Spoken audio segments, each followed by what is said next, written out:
So, in the previous video we've made quite a bit of mess here in our home view, and we did this because we were experimenting and playing and seeing what we can do with XSL. And in this video we are going to fix all this mess, because at the moment we can only display data for one specific entry, namely one with the ID of 19. And we want to make our code reusable so that we can use it in different places on multiple entries. So we have all these entries to display. And in the next video I'll show you how to introduce CSS and JavaScript and master pages and stuff like that. But for now we are just going to focus on making this code look good. Okay. So, first of all, we want to generalize tags, and we want to generalize these preview. So, let's begin. You can have multiple template definitions within one file. So, let's create a new template. We'll call it, actually we'll say that this template is matching upon featured flower / entry. So we will apply this template for each entry in featured flowers, and I will just remove this mode because we don't need it yet. Okay, so let's first try to output just a name of every entry, like so. And notice that we have used a relative route. So if I go to the home page and refresh, we will not see anything, and this is because we haven't called our template yet in our main template. So let me just remove this so that we can focus on what's important, and let's call our template. We need to apply our template, and we need to apply it to a certain node within our data node. So we have featured flowers.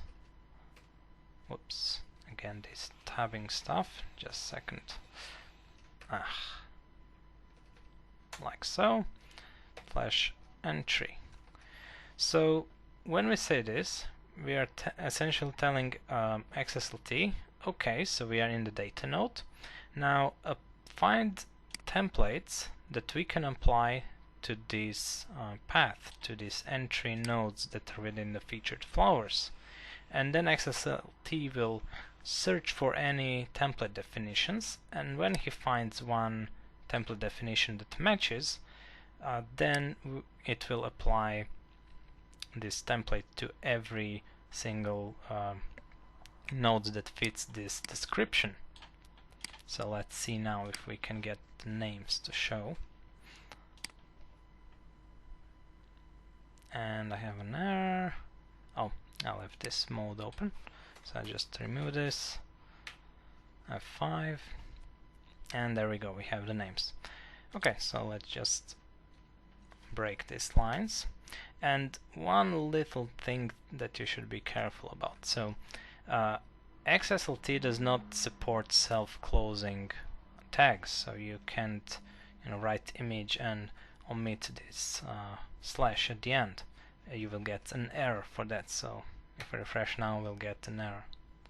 And as you can see, he doesn't know whether this tag was closed. He's trying to match. He's trying to close this image tag with the template tag over here. Okay, so let's fix this,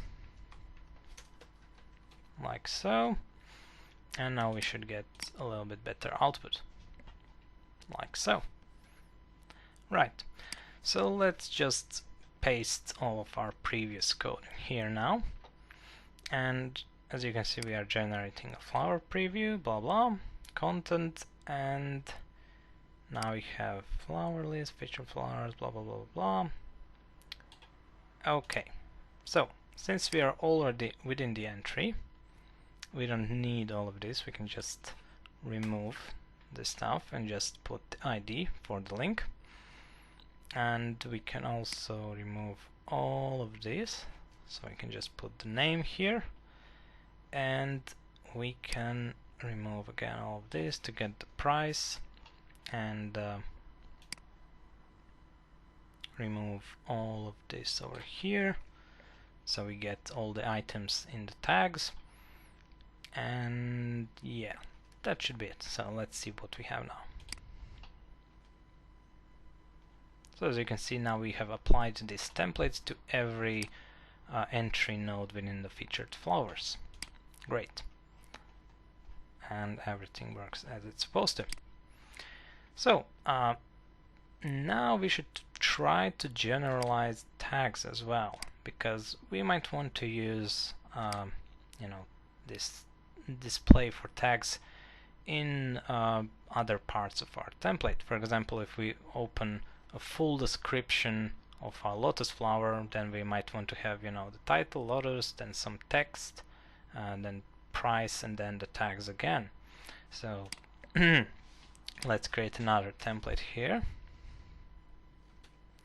and let's match it to tags, like so. So now we are positioning ourselves on the tags node,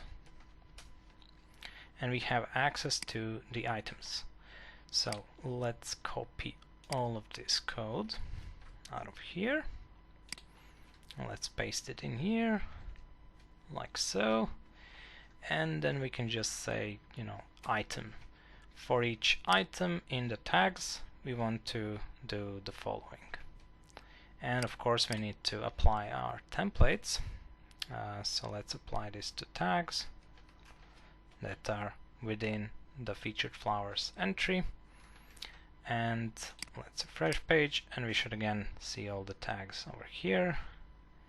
And there is an error. Oh, again, this stupid snippet is inserting mode that I don't need. And there we go. We have successfully cleaned up our code a little bit and made it more reusable. So I'll just quickly format this a little bit so that it's easier to read. Alright, so there wasn't really much to do. And this is basically all for this video. In next video we'll see how we can, you know, split this in a separate file, each of these templates, and combine them together later when we need those pieces, so that we can make much more cleaner you know, folder structure and code structure in our project.